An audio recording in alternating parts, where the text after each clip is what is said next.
All right, well, today I'm going to tell you about stories in rock. And this is what it looks like on the Infiniscope desktop. You'll see it under the Earth Explorations. It's over here on the right where I have the yellow arrow. That's what you would be looking for, those stories in rock. It is a great way to have your kids travel back in geologic time, and they get to explore rock layers and fossils. Now, I'm going to tell you I only did a part of this activity. I did the part that dealt mostly with the geologic timeline and some with rocks, but it goes into even more depth. The lesson is appropriate for 8th grade. It is, I would say, also appropriate for 7th. The time frame, it did say 20 to 30 minutes. I will tell you it took me about, or my students, about 2 days at 45 minutes each day. And I would strongly encourage you to go through it beforehand, because there were a couple of little glitches I found, and I was able to help my kids problem solve when they hit those glitches as well. Outcomes, I pretty much just targeted the very first one. We really took that look at piecing together the story of life from that fossil record. Now, this is the page that you would see if you were a kid going in, and this is the interactive section of that lesson. The very first task my kids had to do was just a matching, and they had to match a description card to the fossil and how they were formed. It was a click, drop, and drag.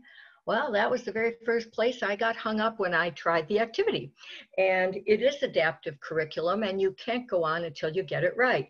But I felt a little frustrated. I saw the picture that I didn't have in the right spot, but I could not move it. It would not go sideways. I couldn't get it to go back down.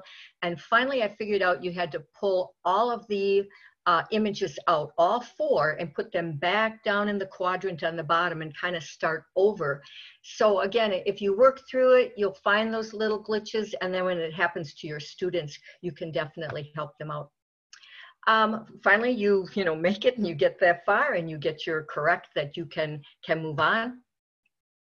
A couple things I really liked about the activity.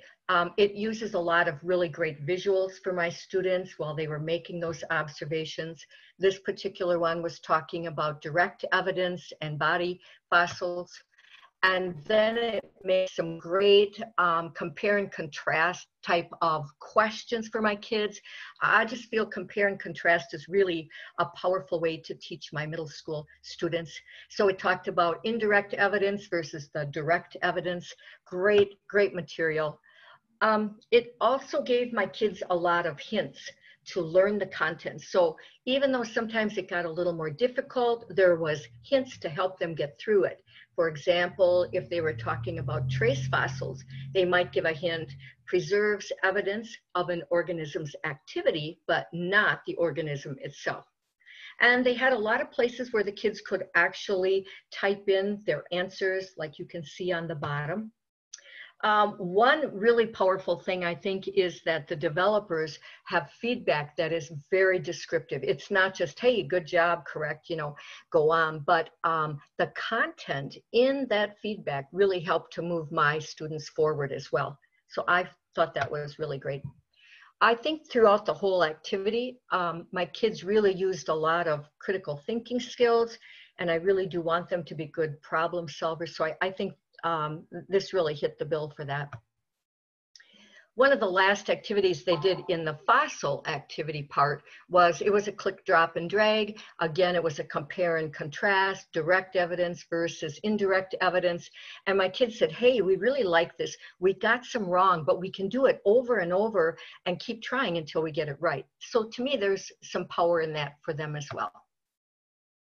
After that, we went on and we were constructing a rock sequence, and they used a great analogy with books to help teach that law of superposition for my students.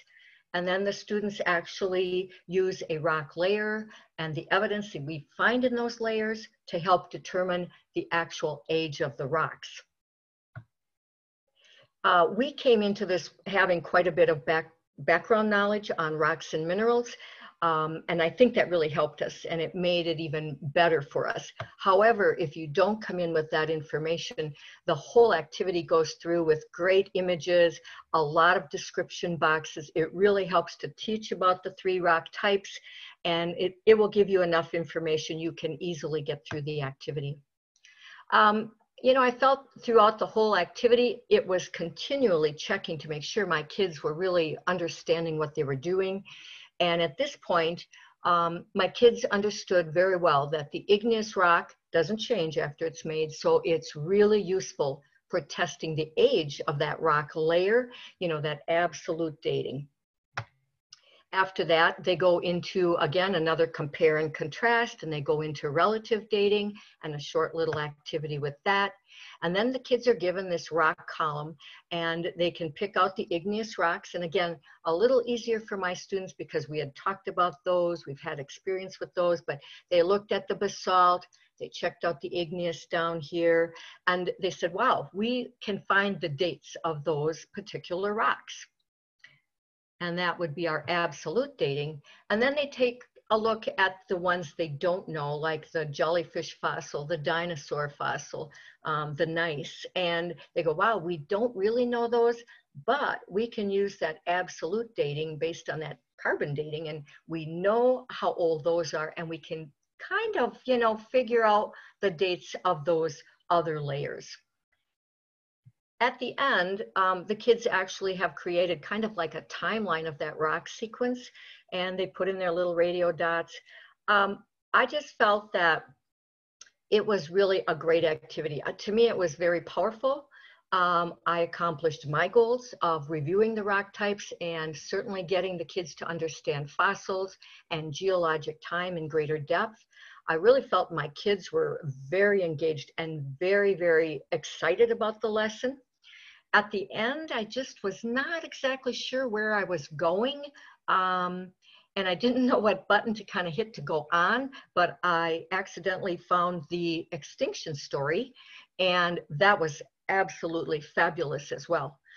So you'll have to do that one as well. But this particular lesson, as you can see on the bottom, I gave it 5 stars. It's really amazing. So thank you for letting me share this. Well, and thank you for sharing. Let me do a quick screen share to just kind of show you all one quick thing. And apparently I did not have my webpage open, so my sincerest apologies for taking extra time here.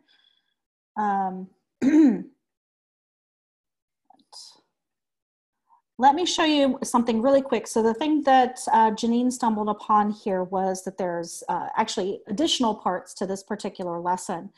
So when you go down to the Earth explorations, the very first one in the sequence, you'll see that they are all tagged the search for life. So you have 4 parts in this series. You have stories and rock, and then you have the extinction story, which is all about the dinosaurs, that extinction event. You go further back in time to the first multicellular organisms preserved in the rock record, and this is in Nilpena, Australia. I forgot to tell you, this one for extinction story is in Hell Creek, Montana. And this one you can actually see above and below the extinction event and compare life above and below. This one, there's a bit of a dichotomous key that's involved, even though that's not standards-based any longer. If you still want to do dichotomous key, it is here in the story of complex life. And then finally, earliest stories, we go to North Pole Dome, Australia, where we observe the first recorded life, what we believe is the first recorded life on Earth, and it's these things that are called stromatolites that are responsible for the great oxygenation event here on Earth. And so these rocks are, let's see, the story of complex life is 544 million years ago, and earliest stories is on the order of billions. I want to say, if I remember correctly, like 2.6 billion years. It might be closer to 3 billion years old in the rock record. When you combine all 4 of these together, what you get is a really nice unit about exploration of life in the solar system. So using what we understand here on Earth to help us explore life out in the solar system. The students are actually tasked at the conclusion of all 4 of these lessons to imagine that they put on a blindfold and that they throw a dart at this dartboard. And that dartboard represents life here on Earth. And, you know, essentially based on the amount of time that we've seen this kind of life here versus this super complex life, essentially the students, when they throw the dart, the only kind of life we really are likely going to find are these kind of just unicellular organisms, these microbial mat sort of organizations, or organisms, my bad. So I just want to make sure you guys know that all of that works together when you actually go and access the lessons for this. So down under educator resources, when you go to access the lessons, this is in fact set up as a unit. So when you download that document, it shows you exactly how to deploy all 4 lessons together, and all of the recording sheets that are connected with that unit reflect each individual lesson together. And then as she's mentioned, these are also standards aligned. Everything is here for you. So I wanted to make sure that you all knew that this is actually part of a 4-part series.